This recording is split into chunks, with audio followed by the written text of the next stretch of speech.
हिवाळा सुरू झाला की आपण लिंबाचं लोणचं करतो. लिंब फार येतात आणि चांगले पातळ याचे जर लिंब घेतले ना तर त्याचं लोणचंसुद्धा चांगले होते. इथे मी 10-12 लिंब घेतलेले आहेत, जास्त काही लिंब घेतलेले नाही आहे. आणि त्याला पाण्याने छान धुवून घ्यायचं आणि नंतर आपल्याला कपड्याने सुंदर असं पुसून घ्यायचं आहे. पाण्याचा बिलकुल अंश त्यामध्ये नको.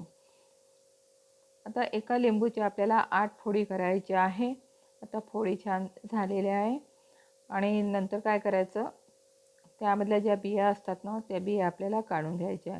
कारण बिया जर नाही काढल्या ना तर लोणचं कसं कडू होते किंवा जर तुम्हाला पाहिजे असेल तर तुम्ही त्याच्यामध्ये बिया ठेवू शकता, परंतु शक्यतो बिया काढून टाकायच्या.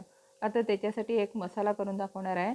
2 चमचे आपल्याला जिरं घ्यायचं आहे, 2 चमचे सोप घ्यायची आणि 2 चमचे आपल्याला धणे घ्यायचं आहे. तिन्ही साहित्य सारखेच घेतलेले आहे आणि मध्यम आचेवर आपल्याला फक्त थोडंसं भाजून घ्यायचं आहे. 2 मिनटं जळू द्यायचं नाही.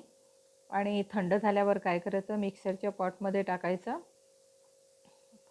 आणि आपल्याला बारीक वाटण करून घ्यायचं आहे मिक्सरवर, किंवा थोडंसं जाडसर जरी असलं तरी चालेल.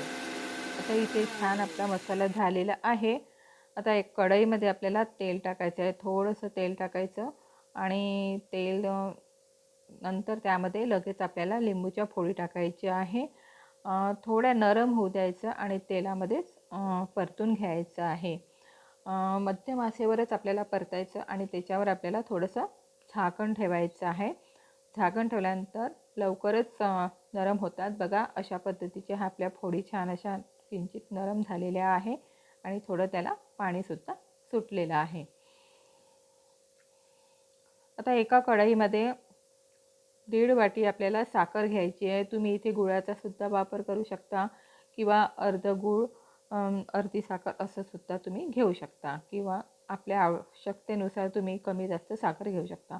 थोडंसं त्यामध्ये पाणी टाकायचं आहे. पाणी टाकल्यानंतर आपल्याला मध्यम आचेवर त्याचा पूर्ण साखर विरघळू द्यायची, खालून लागू द्यायची नाही, कारण पाण्याचं प्रमाण आपण फार कमी टाकलेलं आहे. बस थोडा एकतरी असा चिकटपणा झाला की काय करायचं, आपल्याला जास्त होऊ द्यायचा नाही आहे.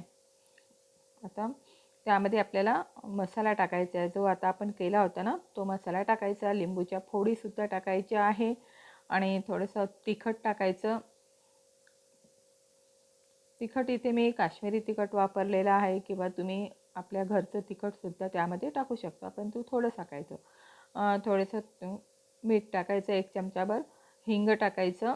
हिंग टाकल्यामुळे लिंबूचं टेस्ट खूप छान येते, म्हणून थोडं हिंग टाकायचं आणि उकळू द्यायचं. आता त्यामध्ये आपल्याला, आता मी ते हळद टाकली नाही आहे, परंतु त्या लोणच्यामध्ये हळदसुद्धा थोडीशी टाकायची आहे. थोडी वेळाने टाकली, आधी टाकली तरी तुम्ही चालू शकता. आणि घट्ट होऊ द्यायचं. जोपर्यंत त्याचा घट्टपणा होत नाही तोपर्यंत आपल्याला चांगलं शिजू द्यायचं आहे, किंवा थोडंसं पातळसरसुद्धा तुम्ही रस्सा करू शकता.